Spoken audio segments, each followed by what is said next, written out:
प्रिय श्रोताओं, स्वागत है यक्षिणी एक रहस्यमयी सफर के दूसरे एपिसोड में। आज बात करेंगे सुरसुंदरी यक्षिणी की, जो धन और सौंदर्य की देवी हैं। स्वरूप और परिचय।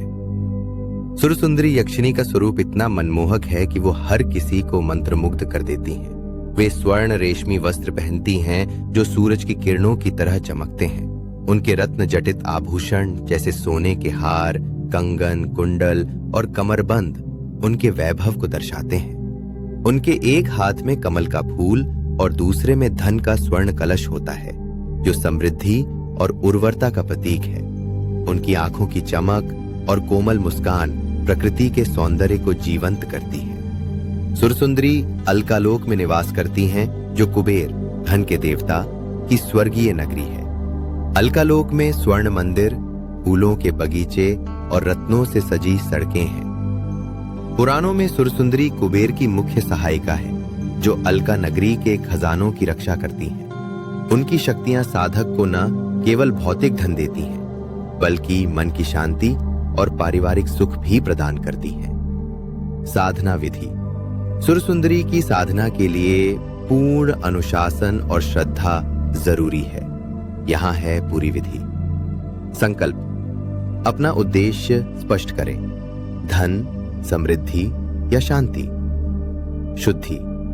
स्नान करें। सफेद या पीले रेशमी वस्त्र पहने और अशोक या पीपल के पास शांत स्थान चुनें। पूजा स्थान पर गुलाब का इत्र छिड़कें। आसन। कुश या ऊनी आसन बिछाएं। सुरक्षा घेरा। ओम ह्रीम रक्षाम कुरु कुरु स्वाहा मंत्र का 9 बार जाप करें और अपने चारों ओर रक्षा चक्र की कल्पना करें। यंत्र। सुरसुंदरी यंत्र पर चंदन, कुमकुम और गुलाब का इत्र छिड़कें। मंत्र। ओम ह्रीम श्रीम सुरसुंदरी यक्षिण्ये नमः का 108 बार जाप करें। रुद्राक्ष या स्फटिक माला का उपयोग करें। अर्पण। सात्विक भोग जैसे खीर, मिठाई, फल, गुलाब के फूलों की माला और चमेली के फूल अर्पित करें। समय। साधना अमावस्या की रात शुरू होती है और 21 दिन तक चलती है। 3 वचन और यक्षिणी से वचन। साधना पूरी होने पर अगर सुरसुंदरी प्रत्यक्ष हो, साधक यक्षिणी से 3 वचन लेता है। पहला, जब साधक आह्वान करे, यक्षिणी को प्रकट होना होगा। दूसरा, साधक जो कार्य कहे उसे करना होगा। तीसरा, साधक से गलती होने पर भी यक्षिणी साधक या उनके परिवार को नुकसान नहीं पहुंचाएगी। इसके बदले यक्षिणी साधक से वचन लेती है, जिसे साधक को सोच समझकर और सावधानी से देना चाहिए। चेतावनी। लोभ या अपवित्र विचार न लाएं। वचन देते समय सावधानी बरतें, क्योंकि गलत वचन जोखिम भरा हो सकता है। बिना गुरु के मार्गदर्शन के साधना न करें। साधना अनुभव। कई वर्ष पहले हिमालय के एक जंगल में एक साधक ने सुरसुंदरी की साधना की। 11वें दिन उसे स्वप्न में एक स्वर्ण वस्त्र धारिणी स्त्री दिखी। साधक ने श्रद्धा से 3 वचन लिए कि यक्षिणी उनके आह्वान पर आएंगी, उनके कहे कार्य करेंगी और कोई नुकसान नहीं पहुंचाएंगी। साथ ही साधक ने सावधानी से यक्षिणी का वचन दिया। अगले दिन उसे जंगल में एक प्राचीन सिक्कों का घड़ा मिला और उसका जीवन समृद्ध हो गया। यह अनुभव सिखाता है कि साधना में विश्वास, नैतिकता और सावधानी जरूरी है। पौराणिक कथा विस्तारित। प्राचीन काल में मथुरा के एक छोटे से गांव में एक गरीब व्यापारी, नाम था रमेश। वो अपनी पत्नी और 2 बच्चों के साथ एक छोटी सी झोपड़ी में रहता था और उसका कपड़े का व्यापार मुश्किल से चल रहा था।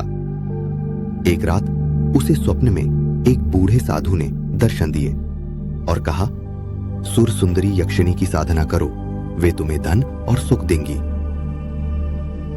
रमेश ने साधु के निर्देश पर एक अशोक वृक्ष के नीचे साधना शुरू की। उसने गुलाब की माला और सात्विक भोग अर्पित किए और हर रात मंत्र जाप किया। 21वें दिन स्वप्न में सुर सुंदरी प्रकट हुई, जिनका स्वरूप स्वर्ण रेशमी वस्त्रों और रत्नों से सजा था। उन्होंने रमेश से वचन मांगा और रमेश ने उनसे 3 वचन लिए। यक्षिणी ने उसे एक स्वर्ण कलश दिया, जिससे उसका व्यापार चमक उठा। गांव में उसकी दुकान अब सबसे बड़ी थी और लोग उसे धनपति कहने लगे। लेकिन लोग में पड़कर रमेश ने दूसरों का शोषण शुरू किया। एक रात यक्षिणी ने स्वप्न में आकर कहा, तूने मेरे वचन का अपमान किया। अगले दिन उसका सारा धन रहस्यमयी तरीके से गायब हो गया। ये कथा सिखाती है कि यक्षिणी के वरदान के साथ नैतिकता और जिम्मेदारी जरूरी है। सांस्कृतिक महत्व विस्तारित। सुरसुंदरी यक्षिणी का स्वरूप भारतीय कला और संस्कृति में गहराई से समाया है।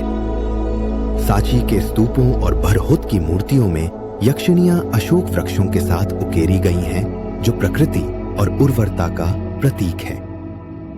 दीदारगंज यक्षिणी की मूर्ति, जो मौर्य काल 3री शताब्दी ईसा पूर्व की है, भारतीय मूर्तिकला की उत्कृष्ट कृति है। इस मूर्ति में यक्षिणी के रेशमी वस्त्र और रत्न जटित आभूषण सुरसुंदरी के स्वरूप को जीवंत करते हैं। कई प्राचीन मंदिरों, जैसे मध्य प्रदेश के खजुराहो और उड़ीसा के कोणार्क मंदिरों में यक्षिणी की मूर्तियां समृद्धि और सौंदर्य की प्रतीक के रूप में पूजी जाती हैं। आज भी भारत के ग्रामीण क्षेत्रों में अशोक वृक्षों के नीचे यक्षिणी पूजा की परंपरा है, जहां लोग गुलाब की माला और सात्विक भोग अर्पित करते हैं, ताकि समृद्धि और पारिवारिक सुख की कामना पूरी हो। आधुनिक समय में यक्षिणी की कहानियां और उनकी साधना तांत्रिक समुदायों में प्रचलित हैं और उनकी छवि कला, साहित्य और यहां तक कि बॉलीवुड की फिल्मों में भी देखी जा सकती है। जैसे कि यक्षिणी को रहस्यमयी शक्ति के रूप में चित्रित करना। ये सांस्कृतिक पहलू दिखाते हैं कि सुरसुंदरी यक्षिणी न केवल आध्यात्मिक बल्कि भारतीय सांस्कृतिक विरासत का भी एक महत्वपूर्ण हिस्सा है। ये थी सुरसुंदरी यक्षिणी की कहानी, धन और सौंदर्य की देवी, जिनकी साधना श्रद्धा और सावधानी के साथ जीवन में समृद्धि ला सकती है। अगले एपिसोड में हम बात करेंगे मनोहारिणी यक्षिणी की, जो मन को मोहने की शक्ति रखती हैं। उनके रहस्य और साधना को जानने के लिए जुड़े रहें। तो चलिए यक्षिणी के इस रहस्यमय संसार में एक कदम और बढ़ाएं और अपने भीतर की शक्ति को श्रद्धा के साथ जागृत करें। नमस्ते।